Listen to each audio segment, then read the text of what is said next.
Hello అండి, welcome back to my channel. It's me Tejas world. ఇలాంటి ఒక ప్రాపర్ వ్లాగ్ చేయడం ఇదే ఫస్ట్ టైం. ఎలా వస్తుంది ఏంటనేది కూడా నాకు తెలియదు. అండ్ ఈ వ్లాగ్ చేయడానికి మెయిన్ రీజన్ వచ్చేసి మేము సడన్గా ఒక ట్రిప్ అయితే ప్లాన్ చేసుకున్నాము. ఈ ట్రిప్కి నేను ఇక్కడ నుంచి ఏ ఫుడ్ అయితే తీసుకెళ్ళబోతున్నాను అనేది మీకు ఈ వీడియోలో చూపించేస్తాను. ఇది మాకు థర్డ్ ట్రిప్ అనమాట. ఈ ట్రిప్ అయితే నాకు చాలా స్పెషల్. ఎందుకంటే లాస్ట్ 2 ట్రిప్స్ కూడా మాకు ఫ్యామిలీ మెంబర్స్ కానీ లేదంటే ఫ్రెండ్స్ కానీ ఇలా వాళ్ళతో కలిసి వెళ్ళామన్నమాట. కానీ ఈసారి ట్రిప్ ఏంటంటే నేను మా హస్బెండ్ ఇద్దరమే వెళ్తున్నాము. ఈ ట్రిప్ ఎలా ఉంటుంది అనేది కొంచెం ఎగ్జైట్మెంట్ కూడా ఉంది. ఎలా ఉంటుంది ఏంటనేది, ఎందుకంటే ఇద్దరమే వెళ్తున్నాం కాబట్టి. అండ్ కొంచెం హ్యాపీనెస్ కూడా ఉంది, ఎందుకంటే మేమిద్దరమే ఉంటాం కాబట్టి ఇంకా బాగా ఫన్గా ఉంటుంది, ఇంకా ఇద్దరం ఎక్కువ టైం స్పెండ్ చేయొచ్చు అని చెప్పేసి ఇంకొక సైడ్ హ్యాపీనెస్ కూడా బాగా అనిపిస్తుంది. సడన్గా ప్లాన్ చేసుకున్న ట్రిప్ కాబట్టి నాకు స్నాక్స్ ప్రిపేర్ చేయడానికి కూడా పెద్దగా టైం అయితే దొరకలేదు. అండ్ నేను 4 వెరైటీస్ ఆఫ్ స్నాక్స్ అయితే చేశాను. చెకోడీలు, ఇంకా బూందీ అండ్ అటుకుల మిక్చర్ కూడా చేసుకున్నాను. అండ్ ప్లెయిన్ మొక్కజొన్న గింజలు కూడా ఉన్నాయి, సో దాంతో పాప్కార్న్ కూడా చేసుకున్నాము. ప్రతి ఒక్కటి చాలా బాగా వచ్చాయి. చెకోడీలు అయితే బేకరీ స్టైల్లో చాలా క్రిస్పీగా చాలా బాగా వచ్చాయి. అండ్ ఈ స్నాక్స్ ప్రిపేర్ చేయడానికి ఇంకొక రీజన్ ఏంటంటే నేనైతే జంక్ ఫుడ్ చాలా బాగా ఎంజాయ్ చేస్తూ తింటాను. అన్హెల్దీ ఐటమ్స్ కూడా నాకు చాలా ఫేవరెట్ ఐటమ్స్ అనమాట. బట్ మా హస్బెండ్ అలా కాదు, ఆయన చాలా పర్టికులర్, చాలా హెల్దీ ఫుడ్ మాత్రమే తీసుకోవడానికి ప్రిఫర్ చేస్తారు.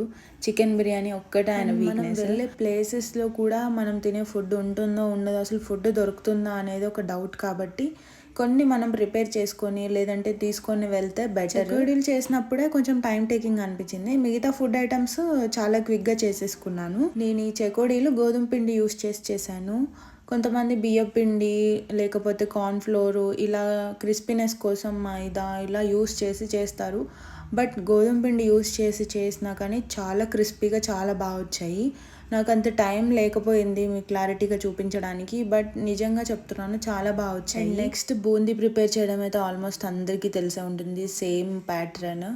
అండ్ ఇంకా నేను దాంతోపాటు మూంగ్ దాల్ కూడా చేశాను కదా. ఈ మూంగ్ దాల్కి ఏంటంటే 1 డే బిఫోరే మనం పెసరపప్పు మంచిగా నానబెట్టుకోవాలి. 12 అవర్స్ మంచిగా నానిన తర్వాత అవి డ్రై చేసుకోవాలన్నమాట. డ్రై అయిన తర్వాత మాత్రమే మంచిగా వేయించుకోవడానికి వస్తుంది. అండ్ వేయించిన కూడా బాగుంటుంది. మంచిగా ఫ్రై చేసుకొని వేడి మీద ఉన్నప్పుడే మనం ఉప్పు కారం లైట్గా స్ప్రింకిల్ చేసుకుంటే ఆ టేస్ట్ అనేది వాటికి బాగా పడుతుంది. అండ్ ఫైనల్గా పాప్కార్న్ అయితే స్టార్ట్ చేశాను. అండ్ ప్లెయిన్ పాప్కార్న్ అయితే టేస్ట్ ఏమి ఉండట్లేదు అని చెప్పేసి ఇది కూడా సేమ్ ఒక 10 అవర్స్ ముందు లైట్గా ఆయిల్లో ఉప్పు కారం వేసి ఆ పాప్కార్న్ అయితే గింజలు వేసాను అనమాట. ఏమైనా టేస్ట్ చేంజ్ అవుతుందేమోనని. బట్ బెటరే, బట్ అంత డ్రాస్టిక్ చేంజెస్ అయితే ఏం లేవు. నార్మల్ పాప్కార్న్ లానే ఉంది. బట్ ఏమైనా చేంజ్ ఉంటుందేమో అని చెప్పి చిన్నగా ట్రై చేశాను అనమాట. సడన్గా ప్లాన్ చేసుకున్నాం కాబట్టి ప్రిపేర్ చేసుకోవడానికి పెద్ద టైం కూడా దొరకలేదు నాకు.